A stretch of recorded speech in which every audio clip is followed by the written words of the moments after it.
Saya Sumiang. Dan saya Rauf Tampu Bolon. Hari ini adalah hari pertama secara resmi ya, hari kerja dari Presiden baru Joko Widodo. Dan hal pertama yang akan dilakukan Jokowi sebagai Presiden adalah mengumumkan susunan kabinetnya. Ya, namun Jokowi belum memastikan kapan dia akan mengumumkan nama-nama para pembantunya. Ini dia komentarnya.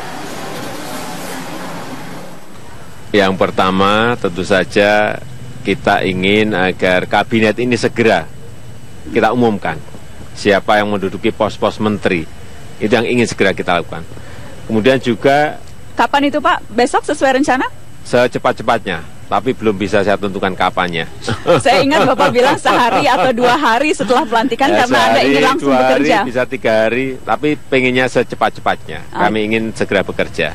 Tetapi tentu saja sebelum mempunyai menteri-menteri atau kabinet, kita kan juga bisa melakukan pertemuan dengan gubernur, dengan bupati wali kota misalnya, atau dengan Panglima TNI, Kapolri, dan seluruh jajaran di Angkatan Laut, Angkatan Udara, Angkatan Darat. Saya kira banyak hal yang bisa kita lakukan untuk mengetahui masalah-masalah konkret dan masalah-masalah real yang ada di negara kita ini. Jadi mulai besok itu jadwal kerja Presiden Jokowi. Iya, meskipun besok juga tamu-tamu dari mancanegara masih akan datang dan bertemu. Ada yang datang.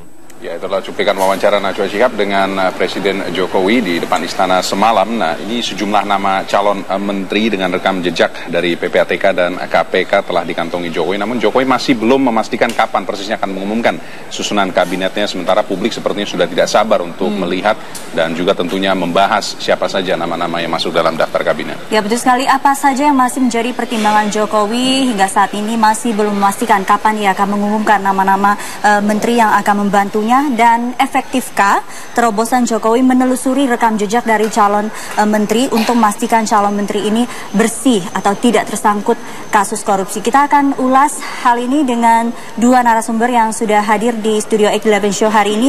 Ada Budiman Sujatmiko, politisi PDI Perjuangan. Selamat pagi, Mas Budi. Selamat pagi, Mas Bud. Ya, lalu ada M. Kodari, Direktur Eksekutif Indobarometer. Selamat pagi, Mas Kodari. Selamat pagi, Sumi. Ya, dan nantinya juga akan bergabung dengan kita ya melalui saluran telepon dari Indonesia Corruption Watch, yaitu Firdaus Ilyas yang nantinya akan bergabung di segmen 2. Ya, kita ke Mas Budiman dulu, Mas Bud. Jadi sampai sepengetahuan Anda sampai saat ini, sampai detik ini sudah sampai mana proses seleksi menteri? Proses seleksi itu sebenarnya kan sebagaimana sudah menjadi pengetahuan kita bersama, Pak Jokowi sudah sejak awal mengatakan bahwa nama-nama yang muncul sebagai hasil dari susunan yang beliau tahu, informasi yang beliau dapat, ya, dari berbagai macam stakeholders, yang pada akhirnya beliau yang menentukan karena hak prerogatif beliau, itu akan dikonsultasikan kepada KPK dan PPATK, ya.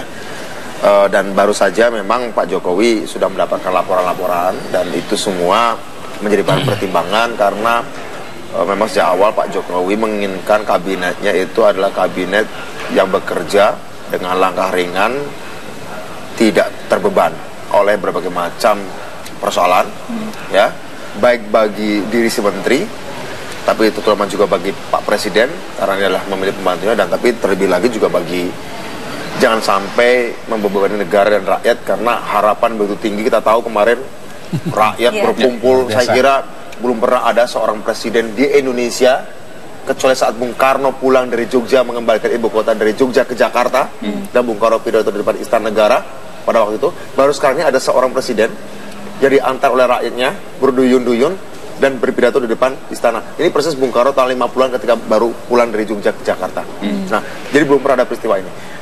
Besarnya harapan ini adalah sebuah berkah, tapi juga ini sebuah canang, sebuah warning bagi presiden, ya, bahwa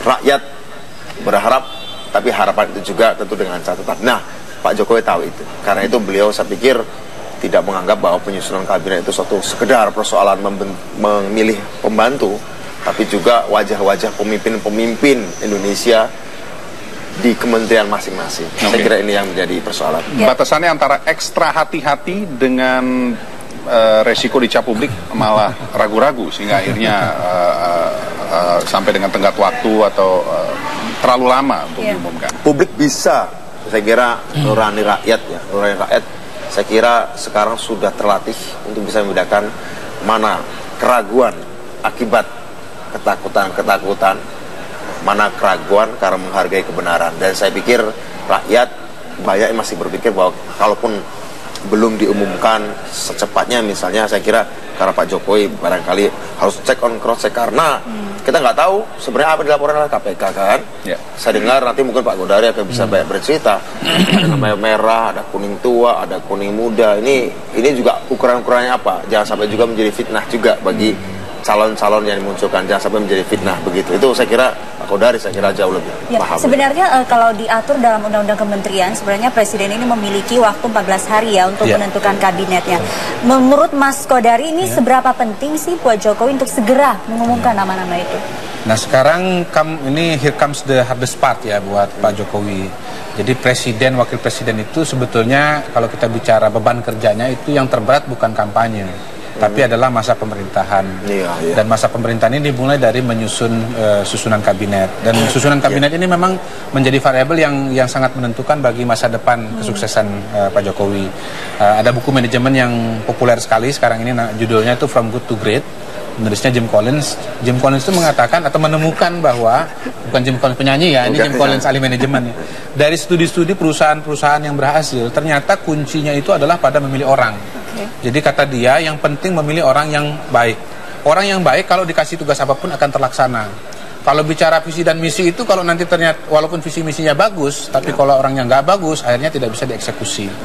Nah, menurut saya sebetulnya idealnya Pak Jokowi sehari, 2 hari setelah dilantik itu bisa mengumumkan susunan kabinetnya. Sehari 2 hari? Sehari 2 hari, paling lama. Karena memang Pak Jokowi ini dikenal sebagai orang lapangan, dan dia sendiri sudah pernah mengatakan, kalau dibandingkan dengan Pak JK, saya akan bekerja jauh lebih cepat dan jauh lebih baik.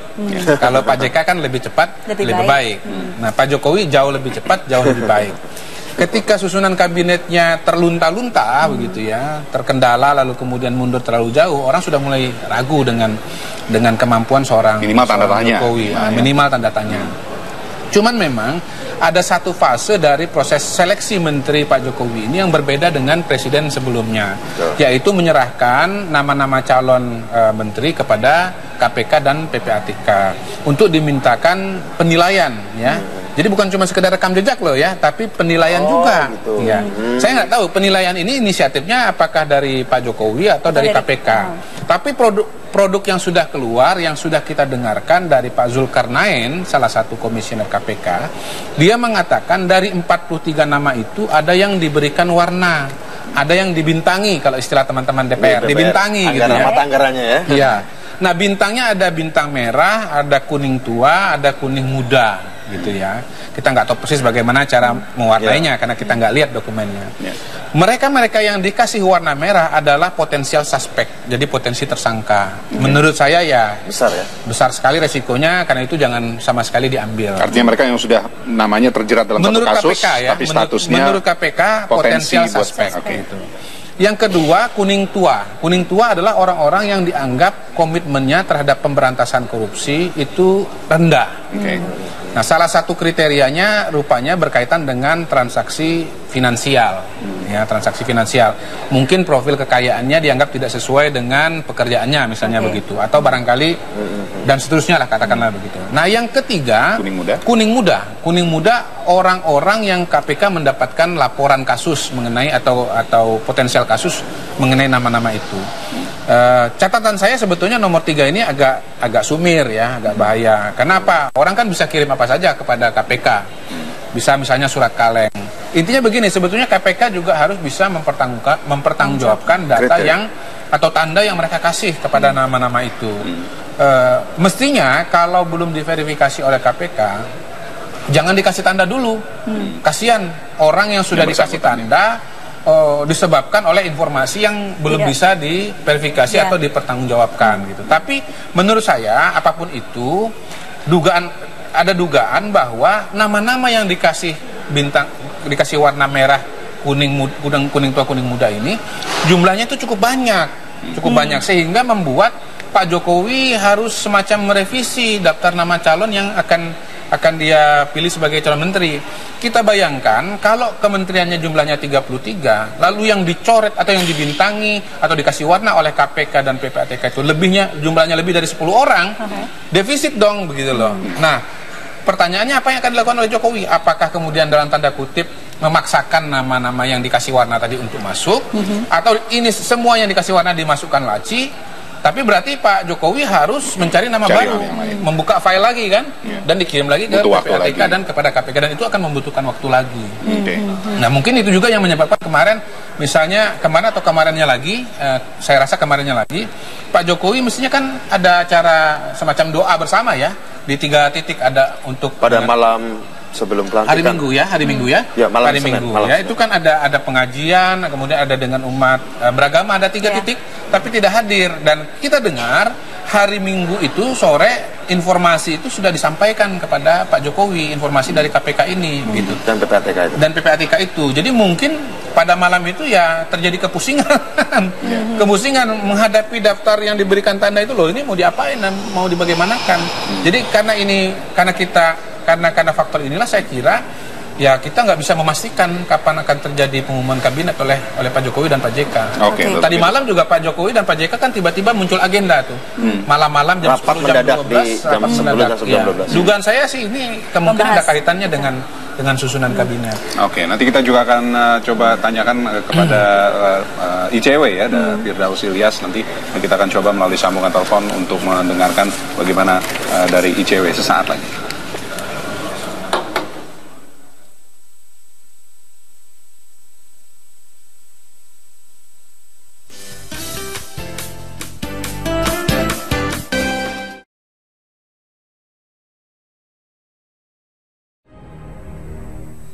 Ya, kita lanjutkan perbincangan dan sesuai janji kami tadi, kami sudah tersambung melalui telepon dengan Firdaus Ilyas dari Indonesian Corruption Watch. Selamat pagi, Mas Firdaus. Selamat pagi, Mas Ram. Ya, terima kasih untuk waktunya. Langsung saja, ICW kabarnya meminta Jokowi menunda pengumuman karena dari temuan ICW menilai masih ada beberapa nama dari 43 figur calon menteri yang diduga bermasalah. Nah, ini datanya didapat dari mana nih, Mas Firdaus? Karena kita kan hasil penelusuran rekam jejak ini rahasia dan hanya diketahui oleh Jokowi JK atau lingkar dalam saja. Ya, memang kalau kita bicara arsitektur atau komposisi kabinet Jokowi mendatang, kita sepakat dengan apa yang disampaikan oleh Mas Budiman dan Mas Kodari, gitu ya, bahwa keterpilihan Pak Jokowi JK ini menarik. Satu, misal ini merupakan investasi publik yang besar, artinya harapan publik terkait pemerintahan Pak Jokowi JK. Kemudian yang kedua kan janji dari awal baik dalam misi-misi ataupun juga program kampanyenya dikatakan inilah kabinet kerja. Jadi kalau kita bicara kabinet yang terbentuk nanti adalah kabinet yang bisa bekerja dengan cepat, tidak punya beban, begitu ya. Kemudian bisa merealisasikan dengan cepat apa yang menjadi misi dan visi Jokowi. Nah, kalau kita lihat memang dari proses seleksi kabinet Pak Jokowi memang kan secara formal belum diumumkan, tetapi kalau kita baca dari pemberitaan teman-teman media misalnya, atau gosip warung kopi misalnya, paling tidak kan masih ada beberapa gitu ya, yang ditenggarai misalnya calon atau kandidat yang memiliki track record atau rekam jejak yang tidak baik begitu. Baik itu terkait dengan misalnya dugaan rekening gendut atau transaksi mencurigakan, atau pernah disebut di dalam persidangan, atau misalnya terkait dengan beberapa laporan masyarakat yang masuk dengan dugaan atau potensi penyimpangan.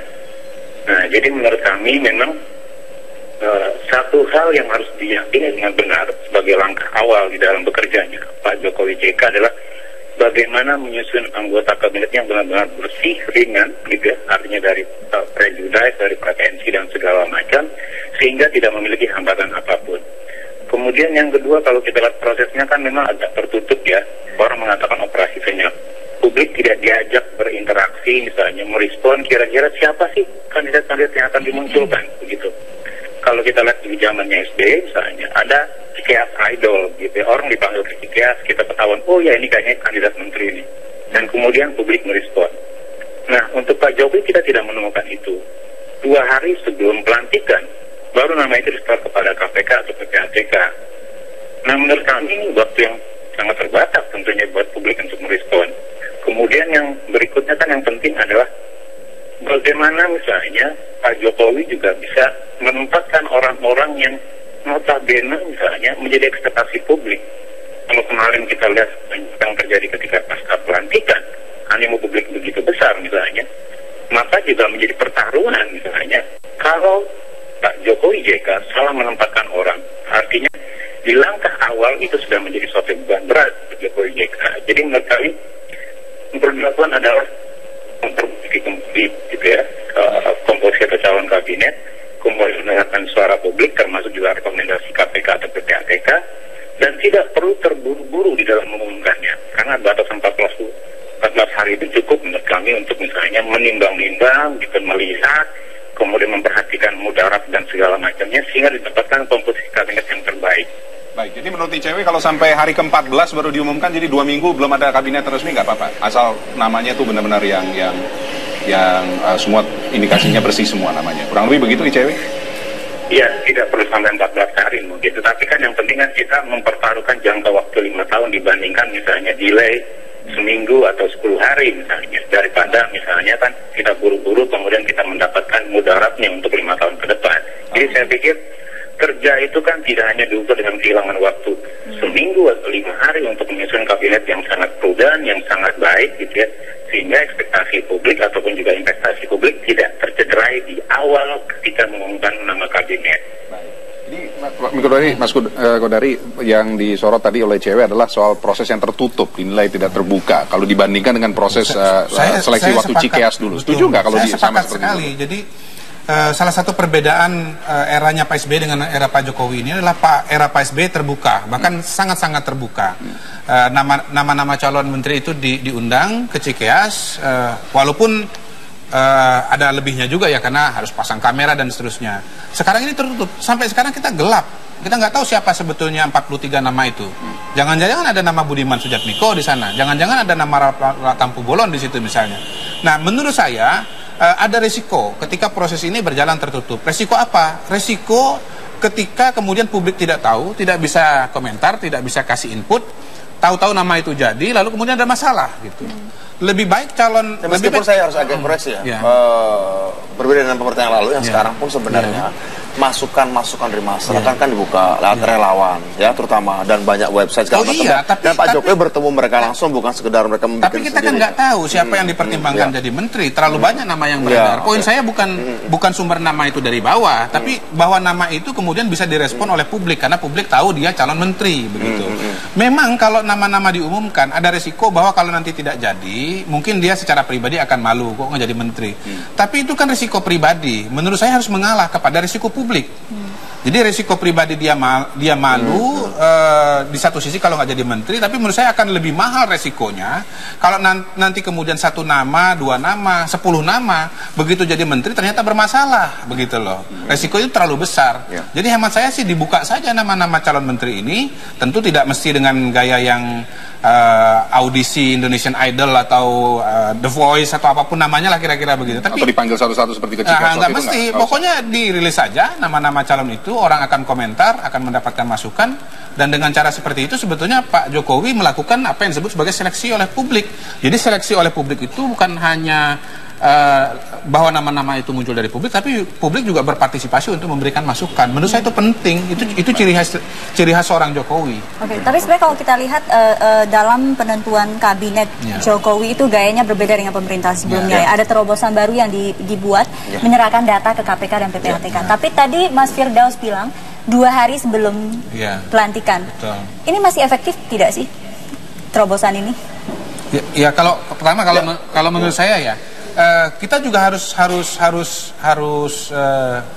menggali juga dari KPK yang disebut potensial suspek itu seperti apa sih kondisinya? Kriterianya ya, apa kriterianya. Lalu kemudian yang terakhir yang saya terus terang khawatir, kriteria kuning muda itu adalah kriteria calon-calon yang ada informasi katanya masuk itu punya kasus atau punya masalah begitu. Menurut saya itu sumir. Bagaimana kalau orang misalnya kirim surat kaleng? Surat kaleng kan fitnah gitu loh. Jadi Ya di sinilah sebetulnya urgensinya nama-nama itu dimunculkan. Kalau nama-nama itu dimunculkan, lalu kemudian nama itu ternyata oleh KPK atau PPATK dikasih warna dan dia keberatan, dia kan bisa komplain sama KPK. Baik. Dari mana dasarnya Anda memberikan warna-warna ini gitu. Jadi ada pertanggungjawabannya juga dari KPK dan PPATK. Baik. Ini nasib orang loh. Saya minta tanggapan nih Mas Bud. Setuju nggak kalau dibuka? Karena ada resiko kalau dibuka ke publik, nanti akhirnya justru makin banyak lagi wacana berkembang. Kalau saya tidak setuju jika itu dibuka ke publik. Biarkan ini menjadi informasi pengetahuan Presiden dan Wakil Presiden tentu saja.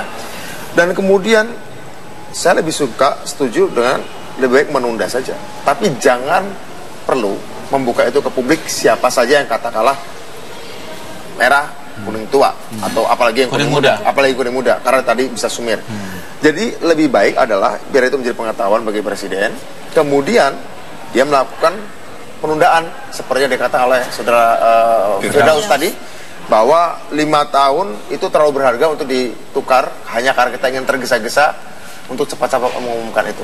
Tapi intinya mau saya katakan begini, Raf, bahwa terobosan Pak Jokowi untuk memberikan pada KPK dan PPATK bagi saya adalah sebuah terobosan yang jenius, yang cerdas ya, dalam pengertian bahwa KPK, PPATK, dan isu korupsi ini kan dua lembaga dan satu isu yang memang betul-betul menjadi concern kita sejak reformasi. Dan sampai hari ini gagal. Sampai hari ini banyak pahlawan kemarin sore menjadi tersangka pada pagi hari. Ya kan? Masa lalu dia pahlawan, hari ini menjadi tersangka. Dulu hero, sekarang zero. Nah, ini kan sebuah fenomena yang sangat menyedihkan bahwa ternyata stok elit, stok kepemimpinan kita semakin berkurang karena gagal. Nah, di sini jangan sampai Pak Jokowi tadi seperti katakan, kemudian ternyata hanya memperpanjang daftar pemimpin-pemimpin yang gagal dalam memilih pembantunya. Ya, seperti kasus kemarin banyak menteri yang kemudian tersangka, banyak orang kita sangkakan baik, bahkan meskipun disebut sebagai kalangan profesional sekalipun begitu ya. Rutan udah makin penuh sekarang. Rutan udah makin penuh. Jadi saya pikir jika Pak Jokowi tidak berhati-hati, terburu-buru, ya pertama Pak Jokowi harus menghargai inisiatifnya sendiri. Apa sih inisiatifnya yang baru ini? Yaitu mendatangi KPK dan PPATK yang sebenarnya tidak ada kewajiban. Tapi kan inisiatif beliau. Nah, ketika inisiatif itu kemudian diapresiasi oleh publik yang menghasilkan sesuatu, saya pikir di sini Pak Jokowi punya kewajiban moral untuk kemudian setidaknya menghargai idenya sendiri, begitu ya. Nah, dengan demikian kita tercegah jangan saya Pak Jokowi hanya sekedar memperpanjang pejabat atau pemimpin-pemimpin yang mengalami kesulitan karena orang-orang sekelilingnya. Oke, baik. Nanti juga the evil is in the inner circle. The evil is in the inner circle. Oke, kita akan lanjutkan perbincangan sesaat.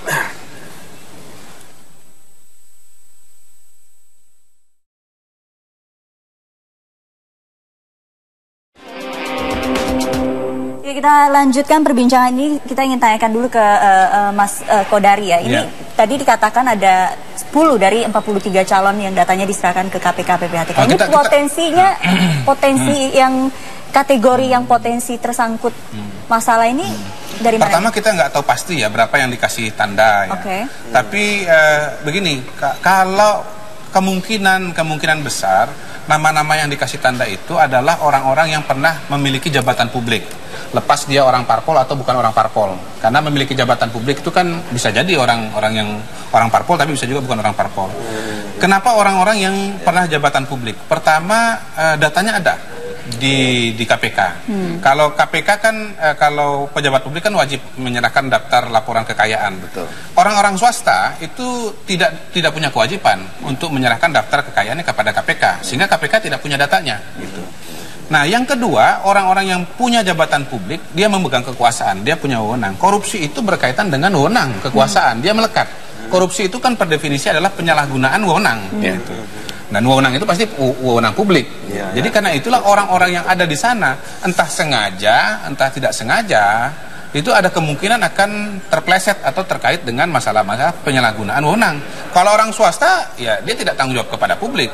Jadi kalaupun misalnya dia ada persoalan-persoalan hukum, larinya bukan kepada KPK, tapi kepada aparat penegak hukum lain ya seperti kepolisian atau kejaksaan. Jadi dugaan saya memang nama-nama yang diberi tanda itu kemungkinan orang-orang yang pernah menduduki jabatan ada publik, rekam jejak baik di eksekutif maupun di legislatif. Berapa jumlahnya? That we don't know. Kita nggak tahu. bisa 10.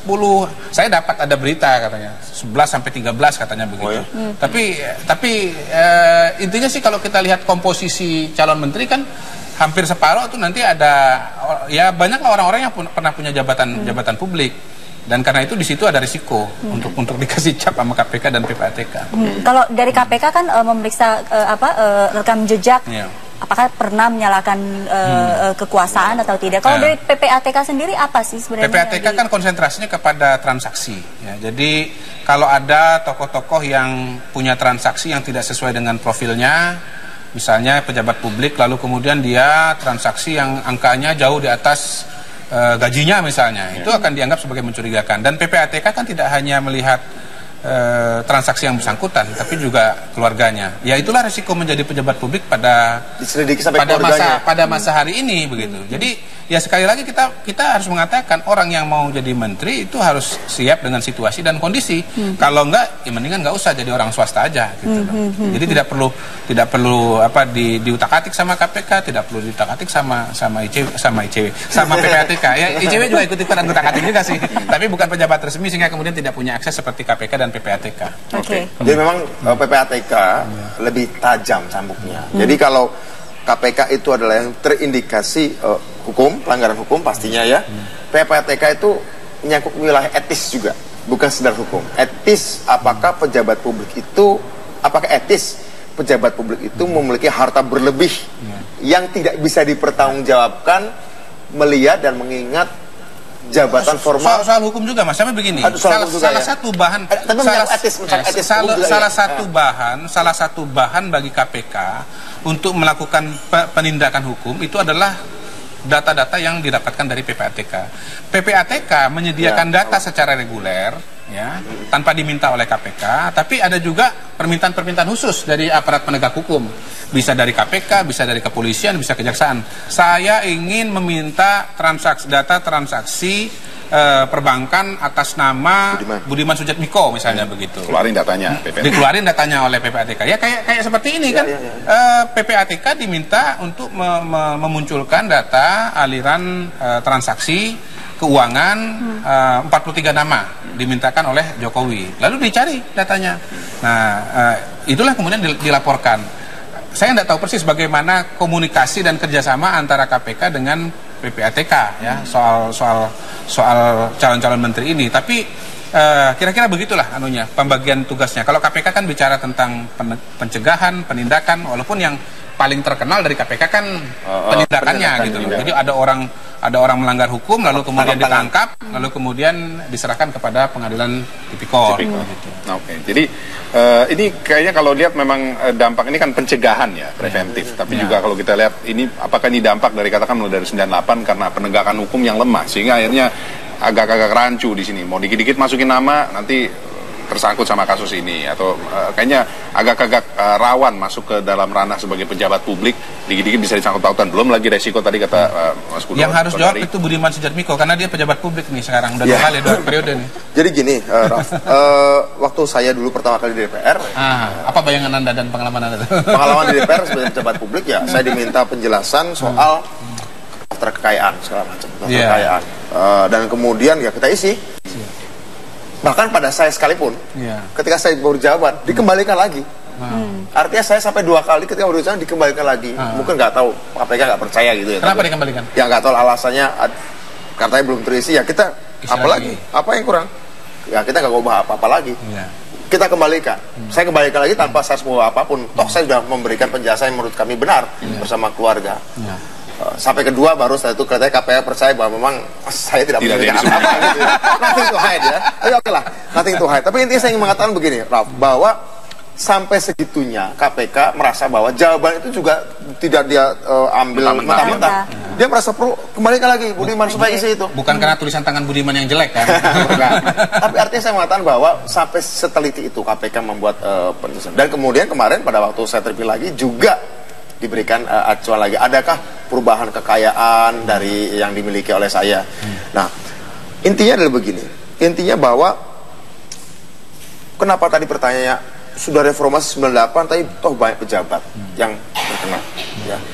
Jangan melihat bahwa pejabat era reformasi lebih buruk dari zaman Orde Baru. Sederhana saja, karena sekarang ada KPK, sehingga lebih kelihatan. Sebagaimana kalau kita di lampu terang atau gitu, kita punya alat untuk meneliti apa yang kita kurang. Sebenarnya dulu juga banyak. Nah, karena itu harus kita lihat adanya keberhasilan KPK itu bukan sekedar keberhasilan pemerintah, tapi ini adalah sebuah lembaga yang memang betul-betul independen. Disitulah kita menghargai dari bagaimana di sejak awal menit-menit pertama Pak Jokowi menjadi presiden atau bahkan sebelum menjadi presiden dilantik, beliau sudah menghargai independensi KPK. Sehingga barangkali Pak Jokowi punya preferensi, punya pilihan pada menteri-menteri tertentu. Ya, dia punya pilihan dong, dia merasa nyaman bekerja dengan siapa, jadi itu wajar. Ketika diserang pada KPK dan KPK mengatakan tidak, itu artinya apa? Di sini KPK bukan cuma independen dari pemerintah, tetapi KPK diberi marwah yang lebih tinggi lagi, sampai pada tingkatan, meskipun tidak menentukan, tapi sampai pada tingkatan memberikan penilaian terakhir kepada seleranya presiden. Ini belum pernah ada kan? Jadi kalau dulu independen bagus dari pemerintah, sekarang bahkan KPK bisa campur tangan meskipun tidak menentukan penilaian terakhir. Nah, ini harus kita hargai. Dari sini sebenarnya sudah kita bisa bayangkan, harusnya 5 tahun ke depan, dan besar harapan kami Pak Jokowi akan memperkuat peran KPK itu pada setiap pencalonan pejabat-pejabat publik, bukan cuma menteri ya. Misalnya suatu saat pemerintah mengajukan pansel untuk KPU, pansel untuk apalah macam-macam, OJK segala macam. Saya pikir tradisi ini harus diteruskan. Ya, tapi boleh nggak tidak setuju dengan KPK? Boleh nggak? Ditangkap nggak nanti kalau nggak setuju sama KPK? Maksud saya begini, saya masih tidak setuju dengan kategori kuning muda. Oke. Oh iya, kuning muda saya nggak setuju. Kalau pemahaman saya ya, kriteria warna-warna tadi. Kita akan bahas sesaat lagi di segmen terakhir.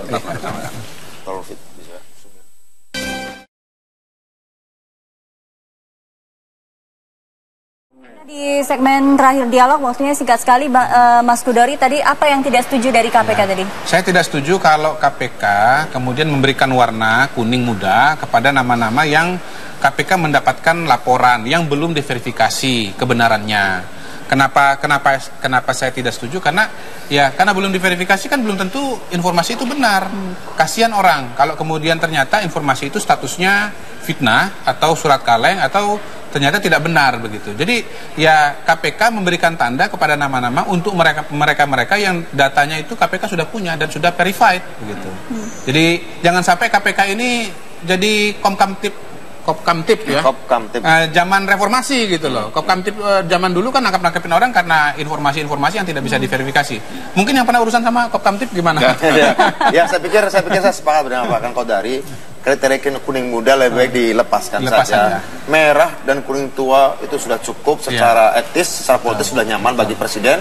Secara hukum juga bisa dipertanggungjawabkan. Itu paling penting. Aman juga. Jadi politik dan hukumnya aman. Dan KPK tidak menjadi dalam tanda kutip monster baru ya yang memangsa semua yang termasuk yang tidak bersalah. Nanti jadi totaliter.